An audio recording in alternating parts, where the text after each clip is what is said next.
The wealthiest people on earth almost never get rich from a paycheck. About 3/4 of them build businesses, another group invests, some inherit wealth, and a tiny slice become famous athletes or artists. But employees relying only on a salary? They make up 0% of the richest. If you want to manage money like the top 1%, you first have to understand what all wealthy people have in common. They own something. Entrepreneurs own companies. Investors own appreciating assets. Heirs own trusts. Athletes and artists own rare, high-value skills. And if you don't own anything, you eventually become the one being owned. That's the part nobody teaches. To escape that trap, it use a money principle that refined over decades, something simple enough for anyone to follow regardless of income. It called the 25%, 15%, 50%, and 10% rule. Let's break it down. The 25% growth, where wealth actually comes from. The first quarter of your income should be dedicated to growth, not abstract personal growth, but actual financial growth, buying things that increase in value or generate income. Most people get paid, cover bills, and spend the rest on forgettable purchases.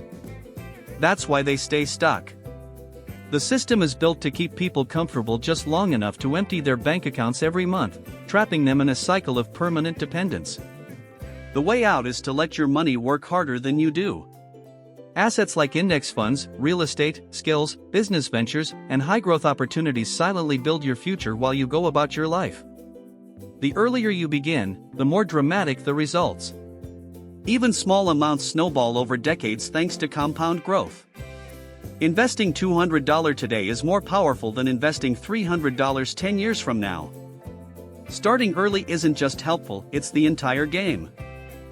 So your first job is to pick your growth tools. Low risk, index funds, REITs. Medium risk, income skills like editing, sales, copywriting, coding. Higher risk, online businesses, individual stocks. High risk/speculative, crypto, NFTs, collectibles. Build your foundation on the safe stuff, experiment with the rest only as you grow. Then invest consistently, preferably inside tax-advantaged accounts like ISAs in the UK or Roth IRAs and 401(k)s in the US. The account you use can save or cost you thousands in taxes without you even realizing it. Once your accounts are set, automate your deposits so your investments build themselves without relying on discipline or emotion. The 15% stability, your financial airbag. Next comes protection. 15% of your income should be reserved for stability, your emergency buffer. Most people don't have money problems, they have stability problems. One unexpected expense and the whole system collapses. Your stability fund should cover around 5 months of essential living costs. Store it somewhere that's easy to access. Zero risk. Earning at least some interest, like a high-yield savings account. And build it faster using small psychological tricks. Automatically sweep 15% of your paycheck away the moment it arrives. Replace any amount you withdraw immediately during your next payday.